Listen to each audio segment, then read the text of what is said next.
Good morning everyone. This is day number 12. I am still in France, cycling towards Basel. It's a city on the border between France and Germany and Switzerland. And yeah, it's around, it will be about over 100 kilometers from here. So yeah, I see a lot of these bunkers on the roadside. And yeah, I want to show you one. So look,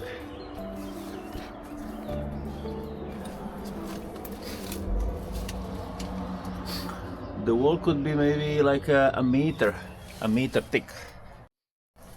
Yes. Let's go down.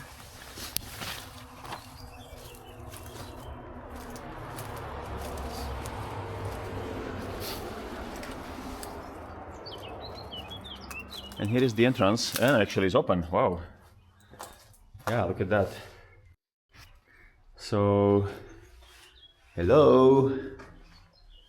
Yeah, it's dark here, so you won't see anything, but yeah, it's a bunker, it's open. The ceiling is very high, and here you can go up. Let's see. I can barely see anything, but okay, in here the ceiling is very low. And yeah, there's the outside. Okay, and there are like bolts on the wall because I believe that was just to mount the weapon somehow. Wow, incredible. Good that I stopped actually, because I would never see it from the inside. Yeah, ceiling is very low.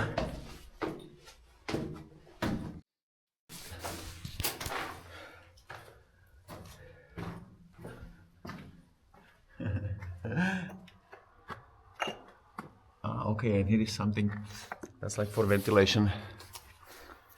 Yeah. And you can also see actually these little, what is it, stalactite or stalagmite or one of those two. And it's because of the decades of water that is falling through the crack. Look, they are like very, very brittle. All here. Oh wow, that one was like red inside. Show me. Yeah, you can break them, but of course when they are thick, they are already strong. Also here. Ah. Yeah, very interesting. And then what is this? These little holes on the walls. Can you see that? I don't know if it's just a natural decay or if it was after some kind of explosion, because they are all over the wall inside. Okay. Okay people, so that was one of the bunkers. Oh.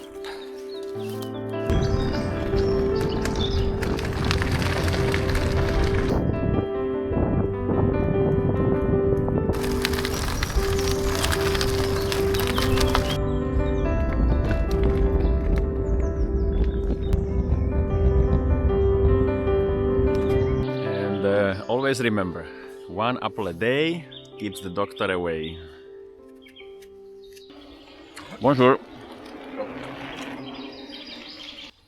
So, in French language I can already say bonjour, ça va, merci, and je t'aime. But the last one I never used. And I think that this is maybe the last day when I'm traveling on a flat road for a long time, because once I hit Basel in Switzerland, then that's the beginning of Alps, and that's quite big mountain range, and I really want to go up there if the weather permits and if the roads are open, because I think some of them are closed actually until May, and it's only half April. So I see already some hills on the horizon, so I'm gonna get up. Actually it's a small canal, but there is a big boat on it.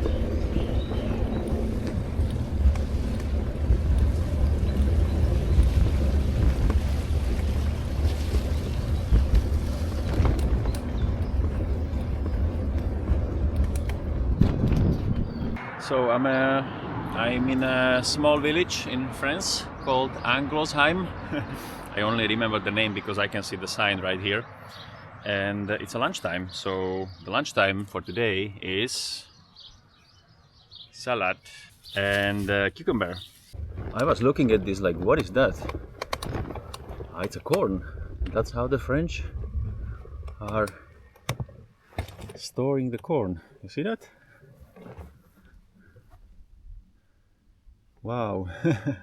They build a wall out of it.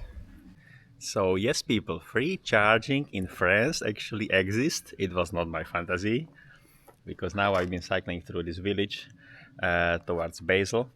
I have no water, I'm very thirsty, but electricity first, water the second. And yeah, here it is. It's for charging bicycles. It has 2 electric outlets, so I can charge my power bank.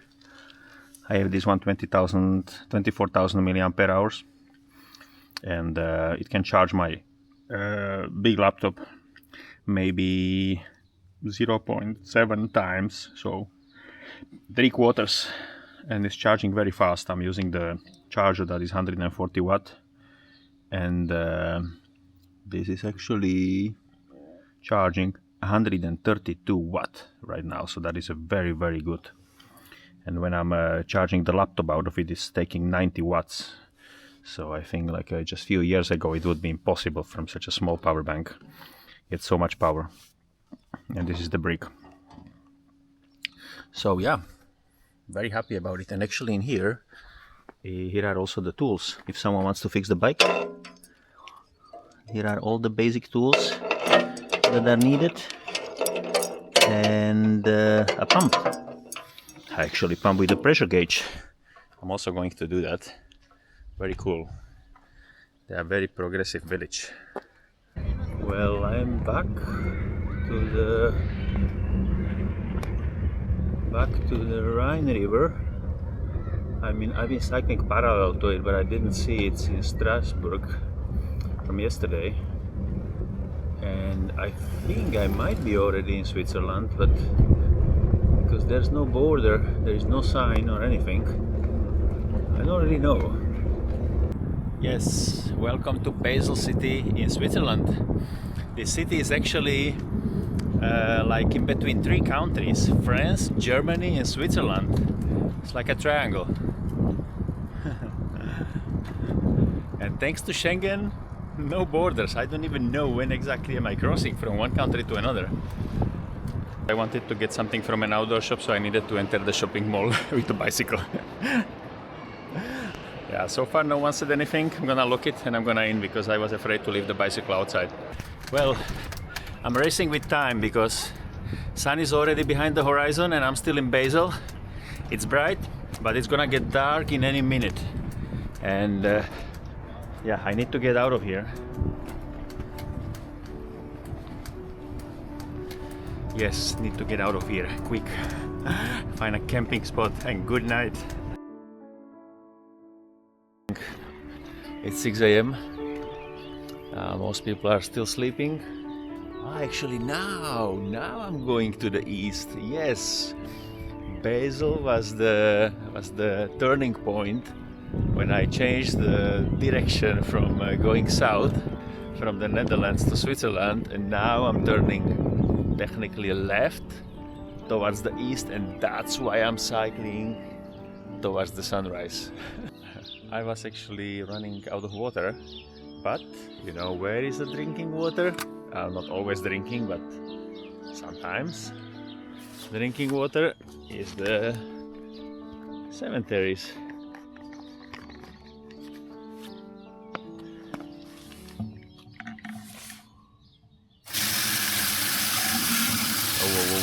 Whoa.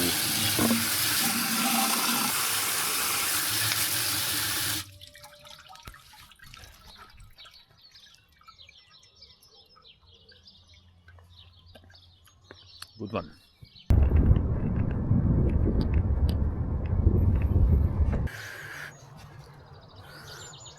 Actually, as I'm crossing from one side of the Rhine to the other side, the Rhine is also a border between Switzerland and Germany. And now I'm again on the German side. So this is German side, and the other side that you can see is Switzerland. And the funny part is also like how, please note, how the Rhine is much smaller here, much narrower than what it was a few hundred kilometers downstream. And yeah, it's getting smaller because we are getting closer to its source. Wow. It's cold, but yes, I do have gloves, and yes, I do have better hat, but no, I'm not going to use them because the sun is going up and I like to torture myself a little bit. I like to suffer because it gives me like a nice feeling like, okay, it's gonna get warmer and warmer and warmer, and I like that. So it's good that I have like frozen hands.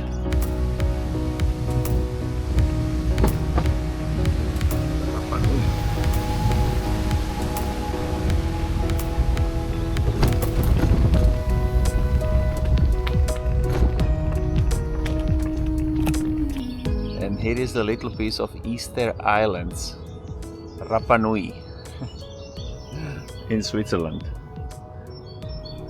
At least it looks like a miniature copy.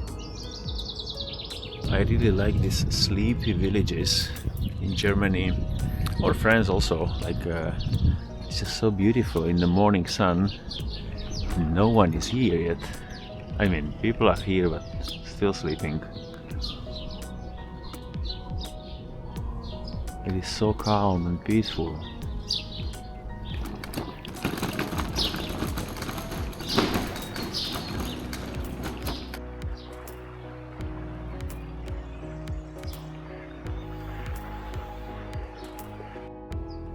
This looks like a lake, but it's actually the Rhine River. It looks very different than how it looked on downstream.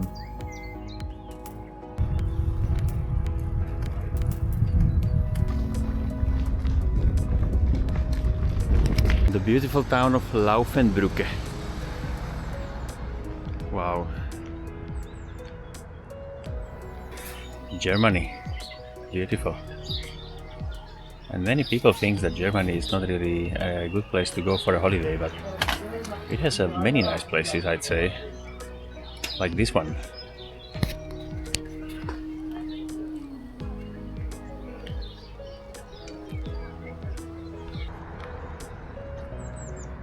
And you can see that the Rhine changed the color since I came to Switzerland, because it's getting closer to its source.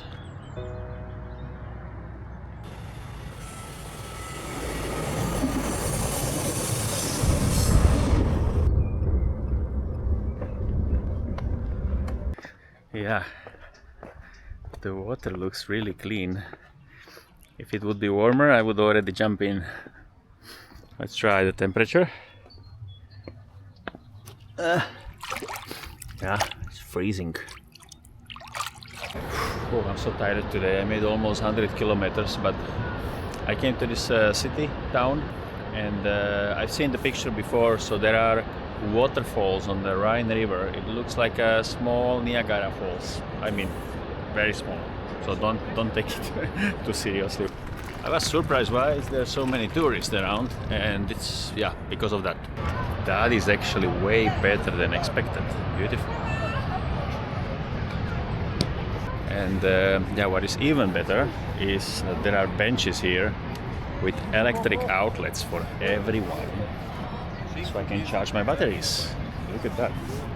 These are Rhein Falls, the most powerful waterfalls in Europe, right here. They are not the highest, of course, but they are the biggest considering the volume of water, I think. 600,000 liters of water per second. And that's our small Niagara Falls. I know it's not comparable, but still, I think very pretty. And here is Schlossliwort. It's like a little castle. And some people are having a dinner there with the best view. I guess that the table needs to be reserved way ahead of time.